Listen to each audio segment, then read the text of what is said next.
পুলিশের সাবেক আইজিপি বেনজির রহমানের পর এবার দুর্নীতির অভিযোগ উঠে আসলো পুলিশের আরেক কর্মকর্তার উপর।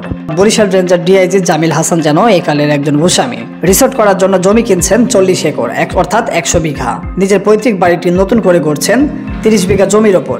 এর পাশে আছে অন্তত 36 বিঘা জমির ওপর গরুর খামার। এর সঙ্গে আছে গরুর হাট, যে হাট থেকে ইজারা নেন তারা নিজেরাই। তার এসব জমি বরিশালের উজিরপুর উপজেলায়। এর বাইরে ঢাকায় আছে তার 2টি ফ্ল্যাট।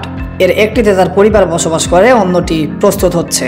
মাত্র কয়েক বছরের মধ্যে এত সম্পদ কিভাবে অর্জন করা সম্ভব জানতে চাইলে ট্রান্সপারেন্সি ইন্টারন্যাশনাল বাংলাদেশের টিআইবি নির্বাহী পরিচালক বিভিন্ন গণমাধ্যমকে জানান, একজন পুলিশ কর্মকর্তার এতটুকু সম্পদ থাকা অস্বাভাবিক নয়।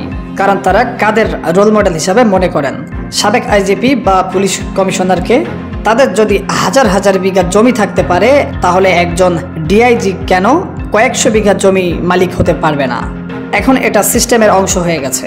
খুব স্বাভাবিকভাবেই বোঝা যায় ক্ষমতার অপব্যবহার বা অবৈধ লেনদেন ছাড়া বৈধ উপার্জন দিয়ে এত জমি বা ফ্ল্যাট কেনা সম্ভব নয়।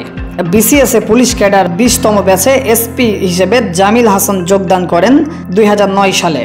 তারপরই আওয়ামী লীগ সরকার গঠনের পর তাকে আর ফিরে তাকাইতে হয়নি। বিভিন্ন গুরুত্বপূর্ণ জায়গায় চাকরি করছেন তিনি। ছিলেন ক্ষমতার সর্বোচ্চ মহলের আশেপাশেই।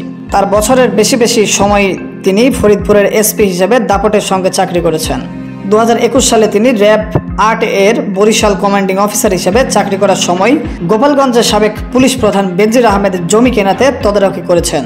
সে সময়ে পুলিশ প্রধানের বিশ্বস্ত হওয়ার কারণে তার প্রভাব ছিল অনেক বেশি। তার অধীনস্থ পুলিশ কর্মকর্তাদের সঙ্গে তিনি চরম দুর্ব্যবহার করেছেন বলে জানা যায়। News report, Dhaka.